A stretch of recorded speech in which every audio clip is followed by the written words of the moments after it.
Urutan yang pertama dari 10 ini adalah keluarnya Dajjal. Ini urutan pertama. Dajjal, jemaah sekalian, adalah diambil dari kata-kata Dajjalah yang berarti kekacauan. Dajjal ini akan keluar nanti dari negeri Persia. Sebuah kota dalam hadis sahih dikatakan dari wilayah namanya Yahudiyah. Allahu alam apakah dia dari turunan Yahudi atau bukan, tapi yang jelas Dajjal nama orang dipastikan disebutkan namanya dan cirinya.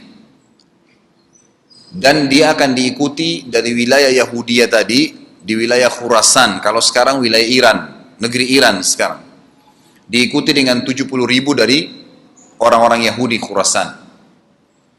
Dia akan keluar membuat kerusakan selama 40 hari. Kata Nabi SAW, 40 hari itu sehari seperti setahun, sehari lagi yang kedua seperti sebulan, hari yang ketiga seperti sepekan, dan sisa harinya seperti hari kalian. Ulama hadis mengatakan yang dimaksud adalah sehari pertama seperti setahun, memang setahun maksudnya. Jadi Dajjal akan buat kerusakan setahun, 2 bulan, 2 pekan. Dia akan keliling muka bumi semuanya, dan kata Nabi SAW, seluruh bumi ini akan dimasuki oleh Dajjal.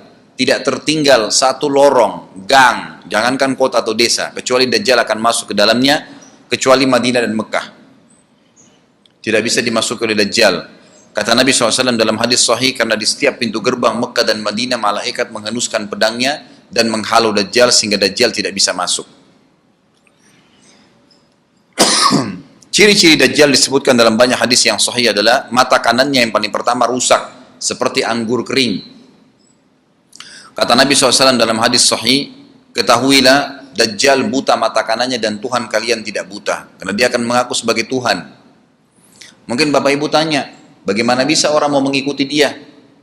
Karena dia diberikan kelebihan sama Allah SWT.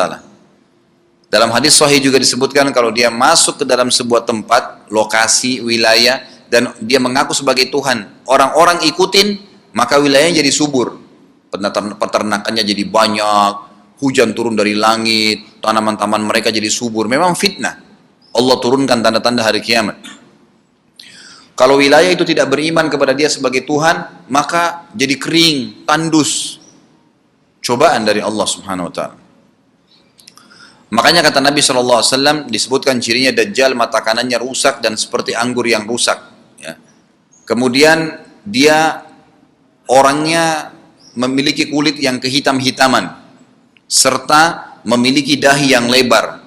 Setiap orang beriman bisa membaca di dahinya tertulis 3 huruf kafara. Semua orang yang ngerti tulisan Arab, tidak ngerti tulisan Arab akan bisa tahu dan baca itu. Di dahinya tertulis naudzubillah kafara, kufur. Semua orang muslim, orang beriman bisa baca itu.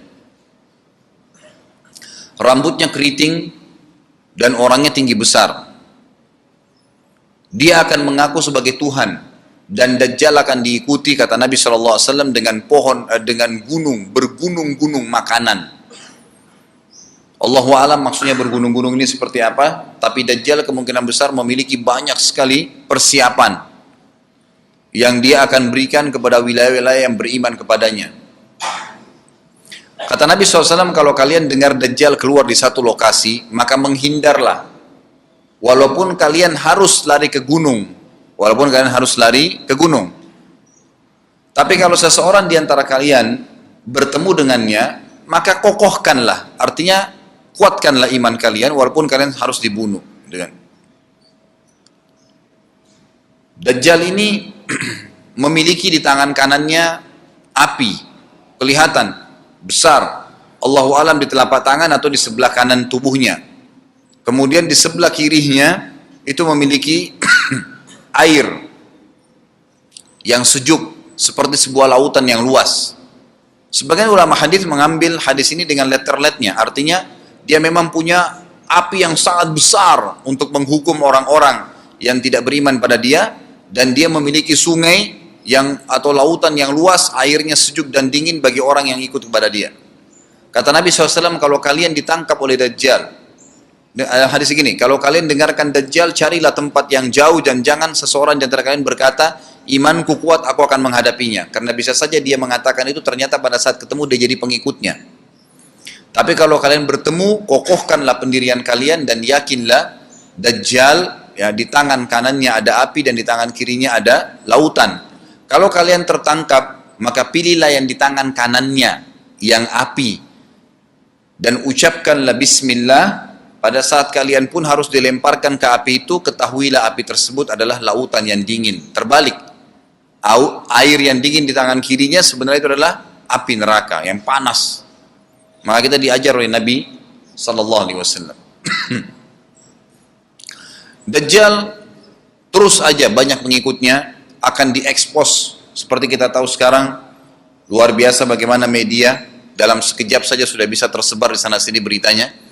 Kata sebagian ulama yang menanggapi fasilitas media kita di zaman sekarang mengatakan, kemungkinan besar memang Dajjal ini akan terekspos sangat cepat karena adanya media kayak kita sekarang. Cepatnya dia keliling muka bumi ini setahun, 2 bulan, 2 pekan sudah semua bumi ini dilingkari, didatangin karena memang sekarang fasilitas pesawat ada, transportasi mudah. Dan memang ada salah satu hadis yang dihasankan oleh para ulama, salah satu tanda-tanda hari kiamat adalah adanya besi yang berterbangan yang menjadi tunggangan manusia. Sekarang ada pesawat, ada kereta api, ada mobil. Nah, itu ada hadisnya. Maksud tanda-tanda hari kiamat. Dajjal nanti akan masuk ke Mekah dan Madinah, akan tiba di Mekah dan Madinah, tapi yang dibahas dalam hadis adalah di kota Madinah. Mohon maaf. Lalu kemudian dia mau masuk tapi tidak bisa dihalang, maka dia naik ke atas sebuah gunung yang tinggi bersama pengikutnya, lalu dia berkata kepada para pengikutnya, apakah kalian lihat istana yang putih itu? Maksudnya melihat ke Masjid Nabawi. Lalu berkata para pengikutnya, iya tentu saja. Lalu berkatalah, ya, Dajjal itu adalah istananya Muhammad. Tidak bisa dia masuk ke dalam. Dia hanya batas wilayah haram di luar kota Madinah. Maka kata Nabi SAW, Dajjal pun menepukkan telapak kakinya ke bumi di luar kota Madinah, maka terjadilah gempa di kota Madinah, dan keluar dengan gempaan tersebut semua orang yang munafik. Karena orang kafir nggak ada di Madinah. Semua orang yang di dalam hatinya ada sifat kemunafikan keluar dan jadi pengikutnya Dajjal karena goncangan itu. Dan tertinggallah di kota Madinah orang yang hatinya bersih imannya kepada Allah Subhanahu Wa Taala. Lalu kata Nabi SAW, akan keluar dari kota Madinah nanti saat satu orang anak muda dengan hikmah Allah, dia keluar dan orang ini bersih hatinya dengan keimanan. Maka Dajjal pun menangkapnya. Lalu dia ingin mendemokan kemampuannya di depan para pengikutnya. Lalu kemudian Dajjal pun mengatakan kepada anak muda tersebut, saya Tuhanmu. Anak muda itu mengatakan, kau adalah Dajjal yang telah disampaikan oleh Nabi kami Muhammad SAW. Maka dia pun mengambil gergaji, sebagian hadis lain menjelaskan alat yang tajam, lalu membelah dua anak itu. Dari kepalanya dibelah sampai ke kemaluannya, terbelah dua kiri kanan. Lalu Dajjal lewat di tengah-tengahnya, demo sambil ya dilihat oleh para pengikutnya dan mereka bersorak-sorak. Lalu Dajjal mengatakan, bersatulah, bersatu kembali jasadnya. Kata Dajjal dalam hadis ini, apakah kau sudah yakin saya Tuhanmu? Anak muda itu mengatakan, saya bertambah yakin kalau kau adalah Dajjal yang disampaikan oleh Nabi SAW. Kata Nabi SAW dalam hadis penutup, ini hadis sahih riwayat Bukhari, riwayat Muslim, ahli sunan, semua menukil tentang masalah Dajjal. Saya tidak sebutkan siapa-siapa perawinya karena memang ini semua hadis sahih. Cukup banyak hadisnya, saya satukan saja. Jadi merangkai seperti sebuah cerita. Maka Dajjal pun akhirnya setelah itu tidak mampu menyentuh anak muda lagi. Anak muda itu, Allah SWT sudah selamatkan dia. Ringkas cerita, Mekah sama Madinah cuma dia laluin, kemudian dia menuju ke Palestina. Pada saat tiba di Palestina, Dajjal sendiri tidak tahu kalau ajalnya sudah dekat. Maka dia pun akhirnya ya berdemo di sana, menganggap dia punya sebuah kerajaan sampai di daerah Palestina, tepatnya sekarang Israel, subhanallah. Direbut wilayah itu oleh Israel tanpa mereka sadari, dalil-dalil wahyu menuntun mereka ke situ. Ada sebuah kota namanya kota Babelut. Di Israel itu kota itu ada, saya pernah lihat cuplikannya. Termasuk kota yang diidolakan di dalam negeri Israel sendiri namanya Babelut. Subhanallah, hadis menyebutkan nama Babelut. Hadis Nabi SAW dari 1400 tahun yang lalu mengatakan, nanti Dajjal akan berkumpul di sebuah wilayah namanya Babulut di Syam. Maksudnya di Palestina itu. Israel sekarang. Ada kota Babulut dan orang Yahudi sekarang lagi gencar membangun kota itu dan dianggap kota favoritnya Israel. Subhanallah. Dajjal akan masuk ke sana dan berkurung diri. Pada saat dia tiba di Palestina, waktu yang bersamaan, di kota Madinah berkecamuk. Kaum muslimin sepakat semua keluar untuk mengejar Dajjal dan membunuhnya. Keluar dari kota Madinah, satu orang yang namanya seperti namanya Nabi Muhammad SAW, Muhammad bin Abdullah, dan dia dari turunan Nabi SAW juga. Kata Nabi SAW akan keluar nanti, ya, seseorang dari kota Madinah, dari keturunanku, yang namanya seperti namaku, Muhammad bin Abdullah. Juga sama posternya, parasnya seperti aku. Sama dengan Nabi SAW, persis alisnya, rambutnya, kulitnya dari turunan Nabi SAW, tapi dari asli kota Madinah. Sebagian ulama hadis mengatakan dari turunan Hasan radhiyallahu anhum ajmain. Intinya kata Nabi SAW akan keluar nanti dari kota Madinah, tapi akhlaknya bukan seperti akhlakku. Tentu tidak mungkin ada orang yang sama dengan akhlak Nabi SAW. Kata Nabi SAW, Allah mengubah dia dalam sehari semalam. Tiba-tiba berubah menjadi orang baik dalam sehari semalam. Jadi orang faham agama. Lalu orang-orang pun akan datang kepadanya dari masyarakat Madinah berkata, engkau adalah turunan Rasulullah SAW, pimpinlah kami berperang melawan Dajjal. Maka dia pun menolak. Dia menolak awalnya, kemudian dia menuju ke Mekah diikutin dengan 300 orang pertama dari kota Madinah. Sampai di Mekah, setelah selesai dia tawaf, maka seluruh muslimin menunjuknya sambil mengatakan, engkau harus memimpin kami. Dan orang ini punya julukan Mahdi, dikenal dengan Imam Mahdi. Inilah tanda-tanda kiamat yang kedua. Setelah Dajjal keluar, buat kerusakan di muka bumi tadi selama 40 hari itu atau setahun lebih, kemudian keluarlah tanda-tanda kiamat kedua pada saat dia sudah tiba di kota Babulut di Israel. Keluarlah si Mahdi ini. Pada saat dia tiba di Mekah, dibaiatlah oleh banyak kaum muslimin, tidak disebutkan jumlah pasukannya, maka terbentuklah pasukan jihad yang mengejar Dajjal menuju ke Palestina. Lalu keluar tanda-tanda kiamat 3, langsung berentetan semua. Makanya ulama mengatakan tanda-tanda kiamat kecil itu antara satu sama yang lain ada jarak-jaraknya. Tapi kalau tanda-tanda kiamat besar sekali datang, maka datang semua. Gitu kan. Walaupun memang ada masa, gitu kan, ada masanya. Tanda-tanda kiamat besar yang ketiga adalah pada saat pasukan Imam Mahdi dengan pasukan jihad itu tiba di Darul Baydha namanya, menara kota putih yang ada menara putihnya, dan itu sekarang di negeri Syam, tepatnya di Damaskus, ibu kota Syria. Sebagian ulama mengatakan Masjid Jami' Syam, karena memang menaranya berwarna putih. Hadis menyebutkan di menara itulah, di masjid itulah Imam Mahdi mampir sholat asar bersama pasukannya, dan sudah dekat. Syam, negeri Syam, masuk di dalamnya wilayah itu adalah Israel, ya sekarang Palestina, kemudian Syria, dan ini masjid ada di Syria, di Damaskus. Pada saat itulah datang tanda-tanda kiamat besar yang ketiga, yaitu turunnya Nabi Isa alaihissalam. Kata Nabi SAW dalam hadis Bukhari, hadis Muslim, hadis Sahih semuanya, dikatakan Isa alaihissalam akan turun sambil memegang kedua sayapnya malaikat, dan dari rambutnya yang basah meneteskan air. Pegang sayap malaikat turun, dan semua muslimin waktu itu menyaksikan. Yang masih hidup zaman itu menyaksikan, dan ini wahyu, penyampaian, pasti terjadi. Maka dia pun turun, lalu kemudian dia masuk, dan orang-orang pada saat itu mengenalnya kalau dia adalah Isa, dan mereka sudah tahu ini masanya, turunnya, keluarnya Dajjal. Ini Mahdi sudah ada. Mereka tahu akan turun Isa. Sudah ada informasi, seperti saya sampaikan ke Bapak Ibu sekarang, itu muslimin di zaman itu sudah tahu semua. Maka Isa pun alaihissalam waktu itu dipersilakan oleh Mahdi untuk jadi imam, maka dia pun mengatakan tidak, imam dari kalangan kalian. Dan kata Nabi SAW, ini kemuliaan bagi umat ini, karena Nabi sholat di belakang umat ini. Semestinya kalau ada Nabi, pasti Nabi jadi imam, tidak mungkin digantikan oleh manusia biasa. Tapi waktu itu Imam Mahdi menjadi imam dan Nabi Isa sholat di belakangnya. Perlu anda tahu juga hadis Nabi SAW yang sahih yang berbunyi, kalau Musa dan Isa hidup di zaman aku sudah diutus, niscaya keduanya akan jadi pengikutku.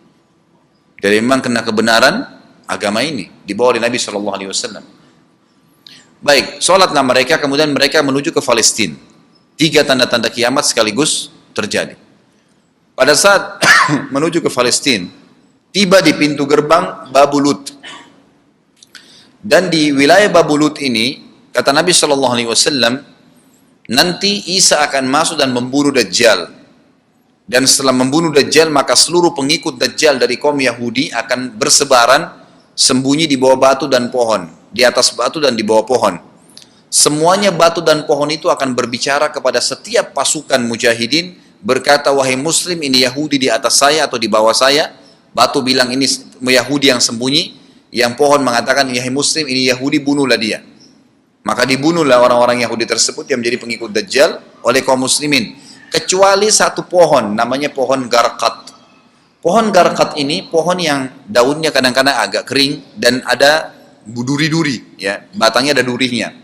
Subhanallah, pohon ini dikenal dengan pohon Yahudi karena satu-satunya pohon yang tidak akan bicara nanti adalah pohon ini. Dan apakah Bapak Ibu sudah tahu sekarang pemerintah Israel besar-besaran menanam pohon itu? Subhanallah. Kalau Anda lihat di berita tentang apa yang sekarang ditanam di negeri Israel orang Yahudi, maka yang paling banyak adalah pohon Garqat. Bahkan cuplikan yang saya lihat tentang Babulut itu pohon Garqatnya sudah sangat besar-besar. Diameter sudah 3 meter, 4 meter ke atas. Mereka sangat tahu tentang hadis ini. Tapi memang orang Yahudi, sebagaimana Ibnu Abbas katakan radhiyallahu anhuma, beliau mengatakan firman Allah SWT, tafsirnya surah Al-Fatihah, ghairil maghdubi alaihim, bukan orang-orang yang kau murkahi ya Allah, ihdinas siratal mustaqim, tunjukkanlah kami jalan yang lurus, siratal ladzina an'amta alaihim, jalan orang-orang yang telah kau berikan petunjuk, maksudnya orang-orang yang beriman. Ghairil maghdubi alaihim, bukan orang yang kau murkahi. Kata sahabat Nabi Ibnu Abbas radhiyallahu anhu adalah orang-orang Yahudi. Allah murka sama mereka karena mereka tahu kebenaran tapi mereka tidak mau ikutin. Itu cirinya orang Yahudi. Bahkan Allah mengatakan tentang mereka terhadap Nabi SAW, ya'rifuna kama ya'rifuna abna'ahum. Mereka mengenal Muhammad SAW sebagaimana mereka mengenal anak-anak mereka sendiri. Jadi orang Yahudi tahu. Waladhdallin, dan bukan orang-orang yang sesat. Ini adalah kata Ibnu Abbas, orang-orang Nasrani. Mau nyebarin agama tapi mereka keliru. Agamanya yang Nabi Isa itu tidak wajib disebarkan di seluruh dunia. Tapi disebarin untuk Bani Israel. Karena Nabi Isa diutus untuk Bani Israel. Mereka mau berdakwah tapi salah. Ringkas cerita adalah Nabi Isa alaihissalam akhirnya tiba dengan pasukan mujahidin di depan pintu gerbang Babulut. Kemudian orang-orang Yahudi tidak kenal, tidak tahu Nabi Isa, tidak tahu tentang itu Mahdi. Mereka belum tahu ini. Mereka berbangga-bangga saja. Lalu mereka berkata kepada Dajjal, ada pasukan, segelintir pasukan yang mau menyerang kita. Dajjal mengatakan, bukakan pintu gerbang. Mereka tidak akan mampu melawan kita karena pasukannya mereka banyak memang. Maka Dajjal dengan sombongnya menunggu di depan pintu gerbang. Pada saat dibuka, Dajjal kaget melihat ada Isa alaihissalam. Dan pada saat itu kata Nabi SAW, Dajjal faham kalau sudah tiba ajalnya. Begitu melihat Isa alaihissalam, dia lari dan badannya sambil meleleh di depan para pengikutnya. Lalu Isa alaihissalam mengejarnya mengatakan, wahai musuh Allah, saatnya kau akan menemui ajalmu. Lalu ditusuklah dengan tombak emas di antara dua matanya, maksudnya di dahinya, ditusuk oleh Isa AS dan matilah Dajjal. Pada saat Dajjal mati, pengikutnya pada ketakutan semua. Mereka anggap Dajjal Tuhan, mereka anggap Dajjal orang yang perkasa lah, orang yang kebal lah, beragam macam kelebihan. Mereka kaget pada saat mati, maka bertebaranlah mereka dan akhirnya mereka sembunyi di bawah pohon dan batu, di atas batu. Kemudian seperti saya katakan tadi, hadis menjelaskan, batu dan pohon akan memberikan penjelasan, hai muslim ini Yahudi, bunuhlah. Maka dibunuhlah pada saat itu mereka. Lalu Nabi Isa AS memimpin di muka bumi, dan kata Nabi SAW, pada saat itu Islam, agama Islam yang dibawa oleh Nabi SAW akan masuk ke semua rumah di muka bumi, gak tersisa. Satu dunia ini semuanya Islam. Hadis sahih, kata Nabi SAW, Islam akan masuk ke setiap rumah, bi'izzil aziz au bidhilli dhalil, dengan kemuliaan atau terhina. Yang tidak mau terima dibunuh. Enggak ada lagi penolakan terhadap Islam. Itu hadis sahih. Maka Nabi Isa alaihissalam memimpin pada saat itu, disebutkan dalam hadis 40 tahun dengan ketenangan menerapkan hukum Islam. Kata Nabi SAW, bagaimana awal umat ini bisa sesat sementara aku yang pimpin, dan bagaimana akhir umat ini bisa sesat sementara yang pimpin mereka Isa, dengan menjalankan hukum-hukumku. Jadi Nabi Isa AS nanti menerapkan Al-Quran. Seperti yang kita lakukan, sholat, segala ini sudah selesai, dikerjakan semua. Dan dalam hadis lain dikatakan Isa AS akan menghancurkan semua salib, membunuh semua babi.